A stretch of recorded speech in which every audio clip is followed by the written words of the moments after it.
Hello everyone, আমি স্নেহা। আমার নতুন একটি ব্লগে আপনাদের অনেক অনেক স্বাগত। এখন যেহেতু প্রচণ্ড গরম, তাই ভেবেছি একদম হালকা পাতলা খাবার করব টিফিনে। তো তাই জন্য আমি এখানে ডালিয়া রান্না করছি। এখানে ডালিয়ার জন্য আমি ডালিয়াটা আর ডালটা তেলে একটুখানি প্রথমে ভেজে নিয়েছিলাম। তারপর নুন, হলুদ, তারপরে কাঁচা লঙ্কা, পেঁয়াজ, জল দিয়ে একেবারে প্রেশার কুকারে সিটি ফেলতে বসিয়ে দিয়েছি। আলাদা আর কোনো কড়াই লাগাইনি। এই প্রেশার কুকারে করলে কি হয়, একটা সুবিধা যে সব কিছু একটার মধ্যেই হয়ে যায় আর কোনো অসুবিধা হয় না। আর তারপরে এখানে সুইটির চিকেনটা করে নিয়েছিলাম। সুইটি যেহেতু 9টা সাড়ে 9টার মধ্যে খায়, ওই জন্য ওর চিকেনটাও তাড়াতাড়ি রান্না করে নিয়েছিলাম। করার পর এখানে দেখলাম একটা অ্যামাজন থেকে পার্সেল এসছে। এটা একটা এয়ার ফ্রায়ার এসছে, যেটা আমরা কালকে অর্ডার করেছিলাম। অনেক দিন ধরেই অর্ডার করব ভাবছিলাম, করা হচ্ছিল না। তো কালকে ফাইনালি অর্ডার করেছি আর আজকে দিয়ে দিয়েছে, মানে ভীষণ ফাস্ট ডেলিভারি দিয়েছে, তো একদিনের মধ্যেই। তো এখানে আমরা 11-র একটা এয়ার ফ্রায়ার নিয়েছি, যেটা কিন্তু মানে বেশ ভালো। এখানে টুলসগুলোও সমস্ত ভালোই এসছে। তো আমরা কিন্তু আগে একবার এই এয়ার ফ্রায়ারটা নিয়েছিলাম, তখন একটু গন্ডগোল ছিল, ডিফেক্ট ছিল বলে তখন এক্সচেঞ্জ করেছিলাম। এখন আবার অর্ডার করেছি। তো এইবারে মোটামুটি সব কিছু ঠিকঠাকই এসছে। তো দেখো, এইটা এই এয়ার ফ্রায়ার। তো আমি এখন চলে এসেছি রান্নাঘরে। এখন যে বাজারে গেছিলাম একটু আগে, তো মাছ মাংস এগুলো এনেছি, এগুলোই ধুতে হবে। ধুয়ে এখন রান্নাটা আগে চটপট বসিয়ে নিই, যেহেতু 11:30 বাজে। এরপর দেরি করলে অনেক দেরি হয়ে যাবে। তো চলো আগে চটপট রান্নাটা বসিয়ে ফেলি।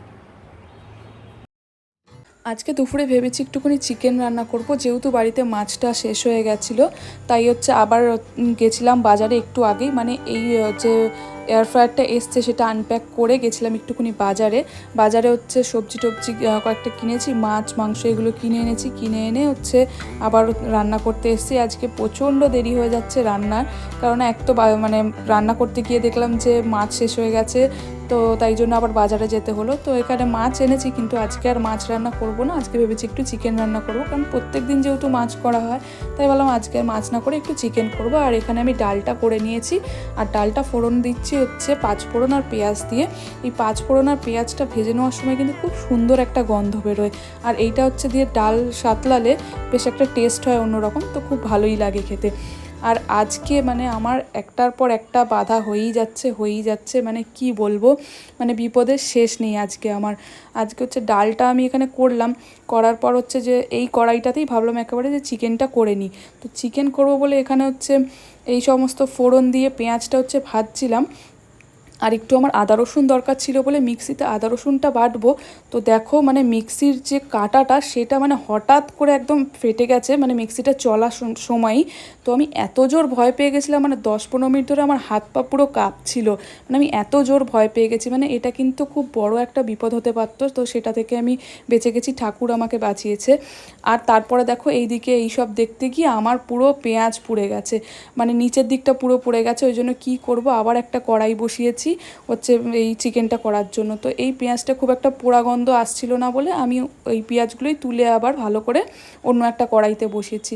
মানে আজকে একটার পর একটা হয়েই যাচ্ছে। এক তো মিক্সিটা খারাপ হলো, মানে ওইটা বাস্ট হয়ে গেল, আর তারপর এই পেঁয়াজটা পুড়ে গেল। তো যাই হোক, রান্নাবান্না করে আমি এদিকে আবার একটু বিকেলবেলা ভেবেছি একটু চিকেন প্যাটিস টাইপের বানাবো, তাই জন্য এখানে ভিতরের পুরটা বানিয়ে নিচ্ছিলাম। এখানে আমি চিকেন দিয়েই পুরটা করব, তাই জন্য আমি রেড চিলি সস আর একটু মেয়োনিজ দিয়ে বানিয়েছিলাম। এটা কিন্তু বেশ ভালো হয়েছিল খেতে। আর এখানে আমি যে প্যাটিসটা বানাবো তার ডোটা আগে থেকে বানিয়ে রেখেছিলাম, কারণ এটা 1-1.5 ঘন্টা রাখতে হয় বানিয়ে। আর এটা একটা গরম জায়গায় রেখেছিলাম যাতে এটা ভালোভাবে ফার্মেন্টটা হয়। আর দেখো, ফুলে একদম ডবল হয়ে গেছে। বিকেলের টিফিনের জন্য যে এটা বানাবো, তো সেটা মোটামুটি কিছুটা প্রিপেয়ার করে রেখেছি। এবার ওই বানটাকে আর কি 1.5 থেকে 2 ঘন্টা মতো রেস্টে রেখে দিতে হবে। তো আমি ওই জন্য রেস্টে রেখে দিয়েছি, 1.5 ঘন্টা রেস্টে থাকবে। এবার আমি সুইটিকে নিয়ে একটু বেরোবো, ওকে একটু বাইরে ঘুরিয়ে এনে আমিও ততক্ষণে একটুখানি রেস্ট নিয়ে যে প্রসেসটা বাকি আছে আর যেটা করতে হবে সেটা বিকেলবেলা আবার করব। এই গরমে সুইটিকে নিয়ে বেরোনো কিন্তু একটা বিশাল চাপের ব্যাপার, মানে এখন যা গরম পড়েছে ওরও কষ্ট হয়, আমারও কষ্ট হয়। এদিকে তো একদম বৃষ্টি হয়নি, কলকাতার দিকে তাও শুনছিলাম যে বৃষ্টি হচ্ছে, ঝড় বৃষ্টি হয়েছে। এদিকে কিচ্ছু হয়নি, প্রত্যেক দিন মেঘ করে রয়েছে। আর এত গরম মানে সেটা বলার মতো না। তো এই গরমে ওরও কষ্ট হয় বাইরে ঘুরতে, আমারও কষ্ট হয়। তো বেশিক্ষণ ঘুরি না, ওর মানে মোটামুটি একটু পটি করা হয়ে গেলেই ওকে নিয়ে চলে আসি। আর তারপর দুজনে একটুখানি রেস্ট নিয়ে নিয়েছিলাম। আর বিকেলবেলা উঠে আমি যে প্যাটিসটা বানাবো ভেবেছি, তো সেটার প্রিপারেশনটা করছিলাম। তো এইখানে হচ্ছে এই ডোটা প্রথমে আমি হাত দিয়ে আর কি মেখে নিচ্ছিলাম। আর এটার মধ্যে যেহেতু ইস্ট দেওয়া রয়েছে, তাই জন্য হাতে একটু লেগে লেগে যাচ্ছিলো। তাই জন্য আমি আবার হাতে একটুখানি বাটার লাগিয়ে নিয়েছিলাম, এর ফলে এটা স্মুথ হয়ে গেছিলো।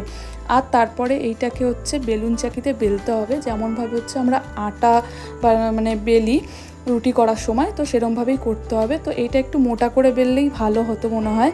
তো আমি একটু বেশি পাতলা করে বেলে ফেলেছি, যার জন্য আমার না ফেটে ফেটে যাচ্ছিলো। যখন চিকেনের পুরটা দিয়েছিলাম তারপরে অনেকটা বেরিয়ে গেছিলো আমার। তো এই চিকেন প্যাটিস করতে গিয়েও আমার একটা চপাট হয়েছে, মানে গন্ডগোল করে ফেলেছি। আর এটা আমি যেহেতু ফার্স্ট টাইম বানাচ্ছি, ভেবেছিলাম ফার্স্ট টাইম একটু ভালোই হবে, তো না, ফার্স্ট টাইম বানিয়েছি, ফার্স্ট টাইমই একদম চপাট হয়েছে। তো যাই হোক, ভুল তো মানুষ মাত্রই হয়, ভুল না হলে কেউ কখনো শিখতে পারে না। তো আমি এটা ভুল হলো, বুঝতে পারলাম যে কোথায় ভুল হয়েছে, কেন ভুল হয়েছে। তো যাই হোক, তোমরা দেখতে পাবে যে আমি কী ভুলটা করে ফেলেছি এখানে, তার জন্য তোমরা পুরো ভিডিওটা দেখতে থাকো। তো এখানে হচ্ছে এই হচ্ছে এই যে ডোটাকে হচ্ছে কাট লাগাতে হবে। এই কাটটা দেওয়ার ফলে কিন্তু দোকানে যেরকম প্যাটিসগুলো দেখতে হয় না, ঠিক সেই রকম আর কি দেখতে লাগবে। তো এখানে আমি এটাকে জল দিয়ে হচ্ছে লাগিয়ে নিচ্ছিলাম। তো জল দিলে এটা সুন্দরভাবে আটকে যায়। তো এখানে আমি একটা ভুল করে ফেলেছি, মানে এই যে আমি এগুলো বানানোর পরে যদি আমি এয়ার ফ্রায়ারের যে ট্রেটা সেটার মধ্যে ডাইরেক্ট রাখতাম, তাহলে কিন্তু আমার কোনো ঝামেলাই হতো না। আমি কি করেছি, এগুলোকে বানিয়ে আমি একটা প্লেটের মধ্যে রেখে দিয়েছি। আর এইখানেই আমি সবথেকে বড় ভুল করে ফেলেছি। এইটা হচ্ছে প্লেটের উপর তো রেখেছি, কিন্তু তোলার সময় আর তুলতে পারছি না। দেখো, এই যে প্লেটে রেখেছি, কত সুন্দর দেখতে লাগছে। এরকমভাবেই যদি এটা বেক করতাম বেশ কিন্তু ভালো হতো, কিন্তু যেহেতু বেক করিনি এরকমভাবে, আগেই প্লেটে রেখেছি। আর তারপর হচ্ছে এই ভেজা কাপড়টা দিয়ে রেখেছিলাম। ভেজা কাপড়টা তো দিতেই হবে, 30 মিনিট হচ্ছে রাখতে হবে ভেজা কাপড়টা দিয়ে। তো যা প্রসেস ছিল মোটামুটি সবই করেছি, একটা ভুল করে ফেলেছি। আর এয়ার ফ্রায়ারটা আমি প্রথমে প্রিহিট করে নিচ্ছিলাম।